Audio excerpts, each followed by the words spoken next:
La meilleure série que vous ne regardez même pas.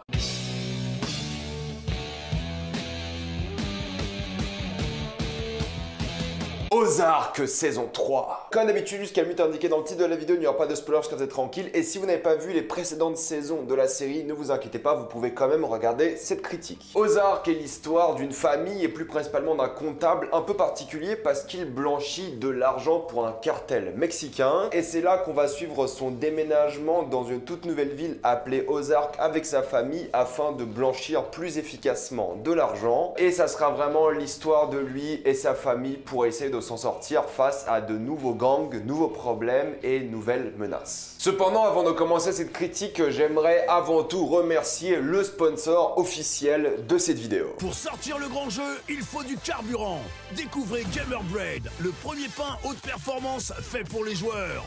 Eh bien, vous l'avez sûrement compris, ce n'est pas une publicité pour du pain, mais plutôt pour Raid Shadow Legends. Raid Shadow Legends est un jeu sur PC, sur mobile, qui va vous mener dans plein de batailles différentes, dans du loot et avec un côté extrêmement addictif. Et c'est ce que j'aime, t'as envie de jouer le plus possible, c'est vraiment bataille après bataille, et c'est aussi les graphismes. Je suis toujours étonné qu'un jeu sur mobile ait vraiment cette patte graphique aujourd'hui, c'est mieux que certains PC que j'ai eu dans ma vie. Contrairement à avant où vous aviez des récompenses de 90 jours, cette fois-ci les récompenses vont jusqu'à 180 jours pour tous les joueurs. Recevez de l'argent, des gemmes, de l'énergie et aussi un champion légendaire, barbare super génial, Sire of the Drakes. Vous pouvez même me rejoindre car mon pseudo est Reg et les Gorillas 1. Et grâce au lien dans la description et dans le commentaire épinglé, vous pouvez obtenir jusqu'à 100 000 pièces, mais aussi un champion gratuit épique génial surnommé Jotun.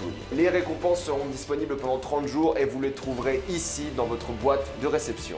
Et vous avez accès à un lien de parrainage avec la chaîne. Ozark, j'avais fait la critique de la première saison sur ma chaîne il y a quelques années, en 2017, quand la première saison était sortie, et j'avais vraiment kiffé cette série. C'était à l'époque où les vidéos duraient 5 minutes, mais j'avais vraiment adoré, mais je m'étais jamais impliqué pour continuer la saison 2. La saison 2 qui était sortie à un moment déjà, mais au fait, vu que personne parlait de la série, vu qu'il y avait d'autres séries qui sortaient, je m'étais concentré sur autre chose. Et c'est vrai que là, je me suis dit, avec le confinement, on a beaucoup de temps devant nous, c'est le moment idéal pour se replonger dans Ozark. Et il y a pas mal de personnes qui ont l'air de beaucoup plus s'intéresser à cette série, du coup, je me suis dit, c'est vraiment le moment idéal. Et c'est vrai qu'Ozark, ça fait vraiment partie aujourd'hui de l'une de ces excellentes séries qui malheureusement pas beaucoup de personnes regardent. Et mon objectif aujourd'hui, c'est de vous motiver à regarder cette série Ozark. Premièrement, j'adore le générique parce que chaque générique à chaque fois est différent et chaque générique représente l'épisode en question. Ça sera le même O avec 4 symboles différents, mais chaque symbole aura une représentation dans l'épisode. Du coup, quand tu commences l'épisode et tu vois les 4 symboles, tu te dis comment est-ce que ça va rentrer en jeu, comment ça aura un rapport avec l'épisode. Et à la fin, tu es généralement assez satisfait et des fois même assez triste. Parce qu'il y a des révélations en générique auxquelles tu ne t'attendais pas spécialement, mais c'est pas un spoil, c'est un moyen intéressant d'intéresser le spectateur, parce que des fois le générique aura quelque chose d'important dans l'épisode, des fois quelque chose de plus secondaire, enfin bref, ça permet au spectateur d'être vraiment engagé et de se faire ses théories durant l'épisode. Et pour revenir un peu rapidement sur les saisons d'avant, j'avais vraiment apprécié la saison 1 comme je l'ai dit dans ma critique, mais la saison 2 j'en ai pas parlé et j'en parlerai pas dans une vidéo à part parce que là on va plutôt se concentrer sur la saison 3, mais j'avais vraiment apprécié la saison 2. C'était vraiment une saison de transition je trouve et c'était plutôt bien foutu, sauf qu'il n'y avait pas vraiment de scène mémorable. C'est vrai que vu que je les binge d'un coup, cette saison 2 se mélange un peu, je sais pas vraiment quel épisode est quel épisode, ce n'est pas très grave fatalement, mais il n'y avait aucune scène où je me suis dit ah ça c'est une excellente scène de la saison 2. Pourtant j'ai vu la saison 2 il y a à peu près une semaine et je me rappelle plus trop de ce qui se passe à l'intérieur. Je sais que j'ai passé un super moment devant, mais vraiment rien de mémorable à mes yeux. C'était une saison de transition qui mettait en place beaucoup de choses et c'est là que la série se reprend réellement à mes yeux, c'est avec la saison 3. Et clairement la saison 3 c'est l'une des meilleures saisons de série que j'ai vues de ma vie. Avec aussi l'un des meilleurs épisodes de série que j'ai vu de ma vie, comparable à un Ozymandias ou un Reigns of Castamere. Beaucoup de personnes ont comparé cette série à Breaking Bad et c'est assez légitime je trouve. Alors c'est beaucoup plus froid, beaucoup plus sombre que Breaking Bad. Déjà par les décors parce que c'est pas au sud des États-Unis où il fait beaucoup plus chaud, là c'est vraiment au centre. Et le climat est beaucoup moins propice à avoir de la chaleur. C'est évident, du coup la mise en scène reflète vraiment cela. C'est comme je l'ai dit dans ma première critique, un peu David Fincheresque. C'est très sombre, c'est très lugubre, c'est beaucoup moins glauque qu'un film de David Fincher ou un Mindhunter par exemple. Mais visuellement c'est très froid et en même temps assez tendre. Ça qui est intéressant dans la série, c'est que dans les thématiques et dans l'histoire de famille, il y aura beaucoup de tendresse et des fois beaucoup de violence aussi. Pas forcément de violence physique physique mais de violence psychologique. Et de l'autre côté, tous les visuels seront très froids, très bleu foncé et ça donne un aspect visuel à la série très unique parce qu'il y a très peu de lumière. C'est vraiment très sombre et moi personnellement, c'est une ambiance que j'adore. T'as vraiment ce côté oppressant, ce côté c'est ville d'Ozark, il n'y a personne autour, personne ne peut les aider. Pourtant, il y a des relations avec le cartel de Mexique, des relations avec certaines personnes de Chicago. Oui, ça reste un monde connecté, mais t'es vraiment plongé dans Ozark plus qu'autre chose. Et c'est ça qui est fort, c'est le côté froid de la série, c'est le côté vraiment émouvant des scènes, parce que cette froideur, elle amplifie un peu tout, que ce soit les crimes, les gangs, les cartels, la mafia, tout ce qu'il faut, ça rend ça encore plus lugubre. Parce que là où peut-être avec la chaleur de Breaking Bad, il y avait plus d'excentricité dans les méchants, là c'est beaucoup plus calme. C'est des méchants qui ne font pas des caisses et qui disent le moins de mots possible. Du coup, à mes yeux, ça les rend super flippants aussi, parce que des fois, le silence est la chose la plus menaçante. Et ça que j'aime beaucoup, c'est qu'on parle rarement de tuer des gens dans la série, c'est toujours quelques mots à droite à gauche et c'est souvent des sous-entendus. Et tu sais que ces gens-là, même dans la vraie vie peut-être, vont pas te prévenir en mode je vais te tuer. Ils vont juste te dire peut-être avec un second degré ou même avec un sous-texte, te dire de pas te mêler de leurs affaires. Et donc la vie des personnages dans cette série est vraiment mise en danger assez souvent et t'as l'impression qu'ils peuvent y passer à n'importe quel moment. Parce que c'est une série qui est faite sur les dynamiques de pouvoir un peu comme Breaking Bad, parce que là on est encore une fois sur un personnage qui va monter dans les rangs du cartel, mais de manière un peu différente. C'est pas un mec qui va devenir, on va dire, un mec sanguinaire comme dans Breaking Bad, un homme prêt à tout. Là, on va dire que la famille de Marty, et je dis bien la famille parce que tout le monde est au courant dans la famille qui bosse pour le cartel, on n'a pas un personnage qui veut cacher la vérité à quelqu'un d'autre, donc là tout le monde est dans le même délire, et j'aime beaucoup parce que de une, ça permet d'avoir des relations familiales un peu différentes, et ça change d'habitude. Si tu savais que ta famille était dans le cartel, tu parlerais pas de la même manière avec eux. Du coup, tu as des relations de pouvoir qui sont faites au sein même du cartel, mais aussi au sein même de la famille, avec la relation Marty-Wendy qui sera extrêmement bien faite, parce qu'au début, c'est vraiment Marty qui dirige un peu les rênes de l'opération. Au fur et à mesure, Wendy s'impose, et ça serait un peu une guéguerre entre les deux, et je trouve ça fascinant de voir un peu l'opposition entre les deux au sein de la famille, et aussi au sein du cartel, parce qu'il y a d'autres personnes qui veulent causer des problèmes à cette famille, il y a d'autres personnes qui veulent causer des problèmes au cartel, et tout ça se mélange, et la chose qui revient beaucoup dans cette série, c'est le côté entreprise. Si la famille était une entreprise, forcément qu'il y ait des disparités entre les deux dirigeants, ça ferait beaucoup de problèmes. Des problèmes de gestion, des problèmes d'économie aussi. Là, on le voit que les problèmes internes de la famille représentent des problèmes externes économiques pour la famille. Et du coup, vu que la famille est un peu le centre comptable du cartel, aussi pour le cartel. Et c'est ça qui est intéressant, c'est vraiment voir la différence entre l'entreprise et la famille, le business et la famille, voir comment ça impacte les autres, voir comment les autres impactent aussi la famille, et voir comment la guerre psychologique et aussi même économique peut se faire dans la famille, parce qu'il y a des deals qui sont faits, certains personnages sont au courant, d'autres pas, il y a des mensonges, il y a des fois la vérité, on sait jamais. C'est ça qui est fort, parce que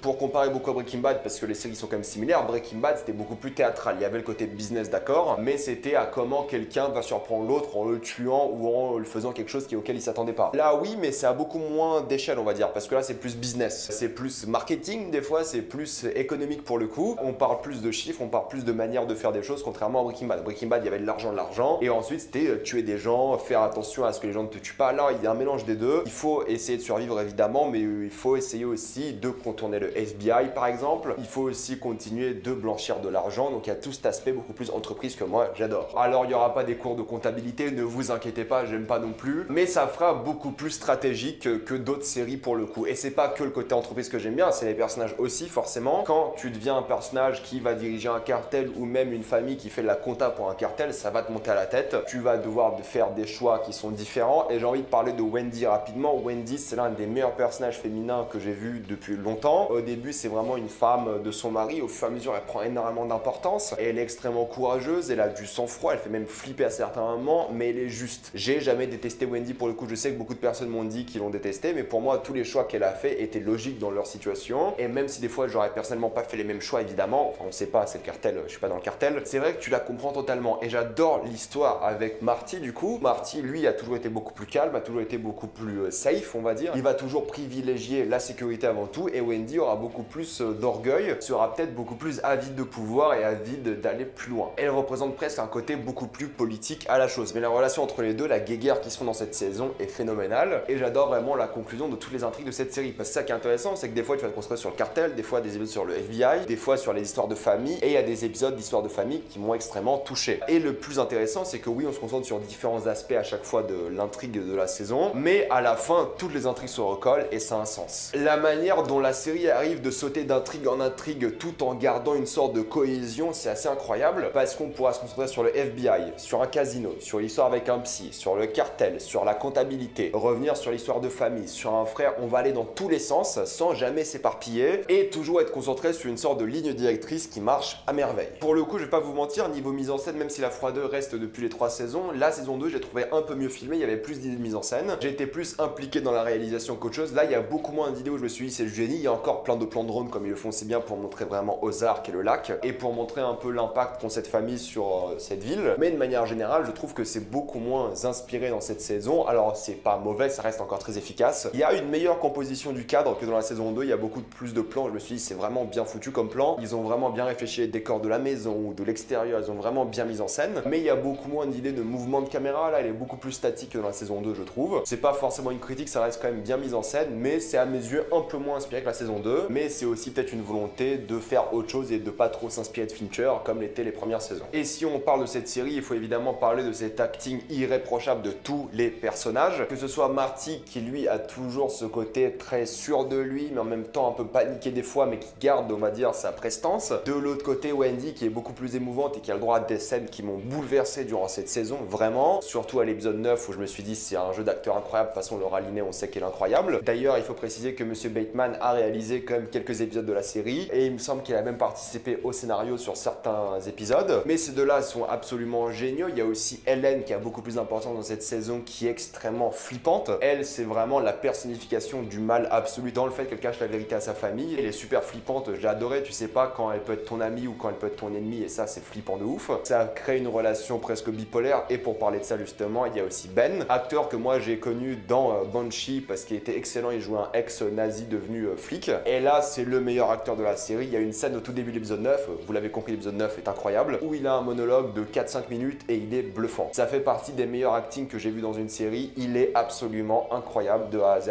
Et ça va être lui le cœur émotionnel de cette saison parce que vu qu'il est bipolaire, t'auras des scènes où il sera extrêmement énervé, d'autres où il sera extrêmement triste et ça va vraiment jouer sur tes émotions parce que des fois tu le détestes, tu te dis putain il est con et des fois tu te dis oui mais c'est vrai qu'il est bipolaire, ça fait du mal et là il pleure et t'as envie de lui faire un câlin mais de l'autre côté il fait encore une bêtise. Enfin bref, c'est des montagnes russes émotionnelles ce mec comme son personnage et comme la condition de son personnage. Peut-être c'est un peu exagéré pour les bipolaires, je sais qu'il y en a qui m'ont dit que c'est un peu too much. J'en sais rien personnellement mais je trouve que pour la série ça a bien marché parce que c'était le cœur émotionnel et quand le cœur émotionnel il fait que battre dans tous les sens, ça fonctionne vraiment. Et pour moi c'est vraiment le symbole de cette saison 3, c'est le mélange de violence et de tendresse que représente cette série. Et j'aime toujours autant la musique parce que t'as l'impression d'être dans un film d'horreur la majorité du temps, tu dis putain mais ils vont tous mourir, surtout avec les visuels et la musique tu dis ah oui c'est une musique de film d'horreur et ça marche bien parce que c'est assez flippant à certains moments, pas en mode film d'horreur mais plutôt en mode stressant pour les personnages, t'as le cœur qui bat à des vitesses assez incroyables et c'est ça qui est fort, c'est la manière dont la série arrive à te faire ressentir des choses. Alors j'étais pas spécialement autant impliqué dans la saison 2 niveau personnage, même s'il y a des histoires assez intéressantes, là la saison 3 j'étais à fond pour tout le monde et je voulais vraiment savoir comment ça allait finir. Et si on doit parler d'un personnage qui a une évolution incroyable, c'est aussi le personnage de Ruth qui est aussi une excellente actrice dans cette série, qui elle est devenue un personnage assez formidable depuis le tout début, c'est incroyable l'évolution qu'elle a eue. Bref, pour conclure, parce que j'ai pas trop envie d'en dire plus pour les gens qui n'ont pas vu la série et qui veulent la découvrir, j'adore le côté business de la comptabilité, du cartel, du FBI, vraiment le mélange de toutes ces intrigues, de tous ces personnages. Il y a un cœur émotionnel à cette saison, il y a une bonne mise en scène, c'est bien foutu, c'est mémorable pour le coup. Je vais penser dans ma vie à beaucoup de scènes de cette série, c'est évident. Entre des fois l'humour mal placé de la série et les violences inattendues, j'adore cette série, c'est l'une des meilleures séries que j'ai vues de ma vie je pense aujourd'hui. On est sur une saison 3 à mes yeux chef-d'œuvresque de tous les points de vue, il n'y a rien qui devait changer. Il y a quelques trucs un peu moins subtils vers la fin, je sais bien, mais à la limite c'est pas très gênant. À mes yeux, il n'y a pas eu de facilité scénaristique, il y a eu un acheminement à chaque fois pour arriver au bout des choses. Et cette fin de saison est incroyable et comme d'habitude, t'as envie de voir la suite. J'espère vraiment que Netflix va renouveler cette série parce que c'est une tuerie comme pas possible. Il y a moyen de faire une saison 4, une saison 5 sans aucun problème je pense. La série s'est quand même extrêmement bien lancée, mais il y a encore tellement de choses à raconter et à explorer et c'est ça qui est incroyable, c'est que c'est une série qui peut survivre et j'espère que Netflix va la renouveler et que ça aille très très loin. Et le meilleur moyen de faire survivre cette série, c'est de la regarder. C'est la meilleure saison que j'ai vue cette année, la compétition va être rude pour la détrôner, il y a encore quelques séries qui vont sortir qui vont être intéressantes, mais franchement c'était assez incroyable. Avant de passer en spoiler, pensez à vous abonner à la chaîne pour plus de vidéos, mettez un j'aime et partagez cette vidéo, ça aide beaucoup la chaîne. Si vous aimez la chaîne, pensez à la soutenir grâce au lien Utip ou en faisant un petit don ou en regardant une publicité, ça me fait un peu d'argent. Suivez-moi sur Instagram pour des critiques exclusives, suivez-moi sur Twitter pour toutes les news et on spoil.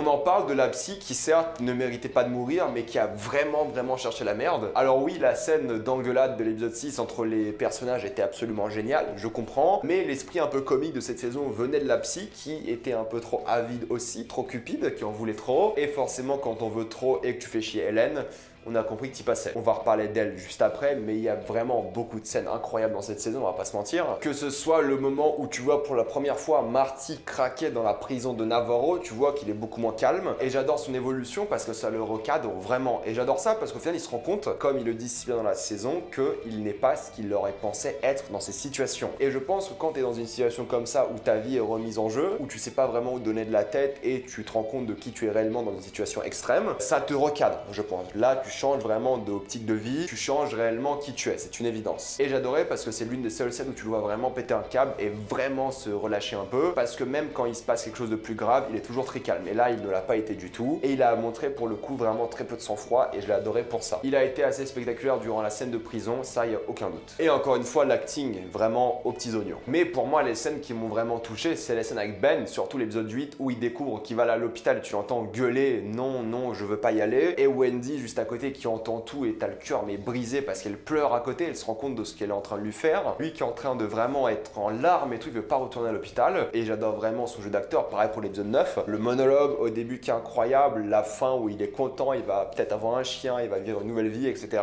Oui, bon, on sait bien que la fin de l'épisode 9 n'est pas ce qu'on aurait aimé voir, mais c'est un épisode vraiment chef-d'œuvresque pour moi, c'était incroyable. L'acheminement de ce personnage, l'émotion, le mec qui arrive pas à faire la bonne chose, qui veut appeler Hélène, qui veut appeler Ruth, et plein d'idées comment résoudre ça, mais il est dépassé par les événements, on voit bien qu'il fait plus face du tout. Et la fin, quand Wendy pleure dans sa voiture, c'est incroyable. Laura Linney, elle a été phénoménale. On sait que c'est une grande actrice depuis longtemps, mais là, elle a été incroyable. Y a rien à dire. C'est une scène où elle est complètement dévastée, elle est en larmes, elle est détruite. Toi, t'es en larmes aussi, Paul, parce qu'elle arrête pas de pleurer. T'as Marty au téléphone qui essaie de la réconforter. C'est une scène en émotion qui est phénoménale. Parce que tu comprends vraiment la détresse du personnage. Elle savait vraiment plus quoi faire parce qu'elle a envie d'aider son frère, mais en même temps, elle se rend compte qu'il va jamais être inoffensif pour elle. Et c'est ça qui est dingue. C'est le choix qu'elle a fait limite par pulsion. Elle s'est dit voilà, je l'ai appelé, je suis parti parce que j'avais peur. Et ça montre bien qu'elle a eu peur de confronter son frère. C'est ça qu'elle a eu depuis le début, depuis cette saison. Elle avait peur de dire la vérité à son frère. C'est ça qui est choquant. Et quand elle le fait, elle est dévastée. Et c'est normal. Et c'est ça qui est fort dans cette série. C'est l'évolution de Wendy qui est passée de cette vraiment dur à cœur dans cette saison à avoir encore une fois une sorte de faiblesse émotionnelle qui a été vraiment traumatisante pour elle. Et on la voit presque beaucoup plus faible dans l'épisode d'après. Il va falloir du temps pour elle pour se remettre de ses émotions, mais c'était faramineux comme scène. Et c'est ça qui est fort, c'est la relation entre Marty et Wendy. C'est la manière dont ils ont tous les deux des, on va dire, bas-fonds émotionnels durant cette saison. D'un côté la prison, d'un côté vraiment la mort de ce personnage. Et à quel point ils vont en ressortir peut-être plus fort. Et j'adore parce que vraiment on a eu un vrai parallèle entre les disputes entre les personnages, la manière dont ils ont vécu cette famille et leurs disputes, et à quel point ça a changé vraiment toute l'organisation du cartel. Grâce à leurs disputes, ils ont réussi à changer les choses. Et en même temps, ils ont failli couler à cause de leurs disputes. Il n'y a rien à dire, cette relation a été extrêmement bien exploitée à mes yeux. Est-ce qu'il y a peut-être quelques facilités scénaristiques avec le FBI? Je pense peut-être un peu, surtout à la fin avec la guerre du cartel, même si Hélène a l'air d'avoir bien mis très profondément certaines choses pour la famille. Mais j'adore le FBI parce que tu as ce personnage qui a aussi des motivations différentes, qui peut être, on va dire, corrompu d'une certaine manière. Et j'adore un peu la guerre psychologique entre Marty et ce personnage. La meilleure chose ici pour vaincre un ennemi, c'est d'en faire un allié, et c'est génial la manière dont ils l'ont fait. Et je pense que ça sera extrêmement important pour la suite, c'est une évidence. Mais l'intrigue du FBI était vraiment bien foutue parce qu'elle était toujours présente, et tu savais qu'elle pouvait toujours causer des problèmes. Et l'intelligence de Marty pour l'utiliser à ses propres besoins était géniale. On verra comment ça va évoluer, mais pour l'instant c'était vraiment bien foutu. Et t'as pas l'impression que c'était trop, t'as l'impression qu'il y a eu un vrai acheminement et que ça avait un sens. Étonnamment, j'aime bien la relation entre Wyatt et Darlene parce que je m'y attendais pas de une, c'est un peu bizarre, d'un côté c'est un peu sa mère et de l'autre côté c'est un peu sa femme. C'est un peu bizarre, mais c'est vrai que j'y crois, pour le coup c'est une bonne mère, étonnamment. Certes, elle a un business d'héroïne, mais bon, personne n'est parfait. Blague à part, j'aime bien la relation, je trouve que Wyatt il était perdu, il s'est retrouvé avec cette femme, et je trouve que Darlene était perdue après la mort de son mari, et là, pour le coup, elle se retrouve avec ce garçon. Alors oui, c'est un peu bizarre comme relation, mais je trouve que les deux en ont besoin, et ça semble logique dans le scénario. Et la manière dont ils vont peut-être concurrencer la famille de Marty dans les prochaines saisons avec le cartel, avec le business. L'héroïne, ça va poser des gros problèmes à Marty. J'ai hâte de la voir devenir un peu une némésis. Et l'autre côté, Darlene, elle a vraiment évolué parce qu'elle est devenue plus sympa, surtout avec Ruth. Elle l'a aidée, elle veut la loger, ça va devenir, je pense, une belle famille. Et on aura vraiment une opposition Ruth, Darlene et les autres. Et c'est ça qui va être fort, c'est voir l'émotion, je pense, entre Marty et Ruth plus tard, parce que tu vois que Marty il aime beaucoup Ruth, c'est vraiment comme une petite sœur pour lui, une sorte de poulain, et c'est vrai que là on aura une opposition je pense. J'adore ça et je pense que ça va présager quelque chose de très intéressant pour la suite. C'est avec les enfants que j'ai un peu plus de mal, je comprends bien que le gamin il est un peu plus émotionnellement attaché parce qu'il a perdu deux amis qu'il a vu mourir et là il est un peu blessé émotionnellement, je comprends bien. Il y a la fille avec laquelle il pensait avoir un petit truc qui est parti aussi, il se retrouve vraiment tout seul, il a pas d'amis, il est vraiment seul, sa sœur est partie aussi, il est vraiment seul et c'est ça qui est fort, c'est que ces solitudes là va le pousser à faire des choses horribles. Pour l'instant il n'y est pas encore, il a pas tué quelqu'un, il a juste cassé une vitre avec des balles de fusil à pompe certes, mais ça va présager quelque chose de plus on va dire émotionnellement drainant pour lui parce que au final quand ta famille c'est un cartel de drogue et quand tu vois que le gosse était impliqué, fatalement il va être émotionnellement brisé. Il est jeune, il doit avoir quoi, 14 ans le gosse, il commence son adolescence, il va avoir des problèmes. Alors que de l'autre côté la fille est plus grande, elle peut gérer tout ça et je pense qu'il aura une place importante dans le fait de recadrer son frère parce que là il aura vraiment besoin d'aide psychologique, c'est évident. Dommage qu'il n'y a plus vraiment de psy dans cette ville. Et pour parler de la fin, je suis content que Hélène se soit fait buter, je vais pas mentir. Elle me faisait peur depuis le début, je lui faisais jamais confiance. On verra à quel point ce qu'elle a dit au FBI aura de l'impact par la suite. Mais j'adore Navarro, je trouve que c'est un personnage qui en fait pas des caisses, qui lui aussi est dans un pétrin et il a besoin de quelqu'un de solide. Et la famille a prouvé qu'ils étaient solides et qu'ils voulaient pas trahir qui que ce soit. Alors qu'Hélène, ce qu'elle faisait, c'est vraiment de la trahison. Là, pour le coup, la famille aura une place beaucoup plus importante avec Navarro et j'ai hâte de voir la suite. Comment ça va être géré parce que là, ils ont le cartel sur le dos aussi. Il y aura cette guerre, il y aura le FBI, bref, il y a tellement de choses à faire dans ces prochaines saisons. Il y aura des rivalités à créer. Ça s'annonce encore plus lourd par la suite et j'ai hâte de voir ça. Comme Breaking Bad, je pense que c'est une série qui va monter progressivement et si on arrive à 5 saisons mais vraiment chef-d'œuvresque, on sera sur l'une des meilleures séries de ces dernières années ou peut-être même de tous les temps. Moi je le dis tout de suite, c'est une série que je trouve phénoménale, je l'adore, je trouve que cette saison 3 était un chef-d'œuvre. On n'est peut-être pas de la qualité par épisode de Breaking Bad, il y a peut-être quelques épisodes de la saison 2 qui m'ont peut-être moins plu que Breaking Bad, mais les comparer c'est un peu injuste parce que Breaking Bad c'est un mastodonte et si juste Ozark arrive à faire même 70% de Breaking Bad, ça sera quand même un chef-d'œuvre. Pour vous dire la qualité entre les deux qui est assez incroyable. Mais on verra, j'ai quand même très hâte de voir la suite et c'est l'une des meilleures séries que j'ai vues de ma vie, c'est une évidence. Voilà, je vais m'arrêter là, c'est quand même une longue vidéo, je m'attendais pas à parler autant d'Ozark, mais quand t'aimes un truc que tu peux en parler pendant des heures, c'est vrai que là je suis quand même amoureux de cette série et je sais pas pourquoi j'ai mis autant de temps pour la reprendre. Enfin bref, comme d'habitude, pensez à vous abonner à la chaîne pour plus de vidéos, mettez un j'aime et partagez cette vidéo, ça aide beaucoup la chaîne. Si vous aimez la chaîne, pensez à la soutenir gratuitement grâce au lien Utip ou en faisant un don, en regardant une publicité, ça me fait un peu d'argent. Suivez-moi sur Instagram pour des critiques exclusives, suivez-moi sur Twitter pour toutes les news et salut à tous.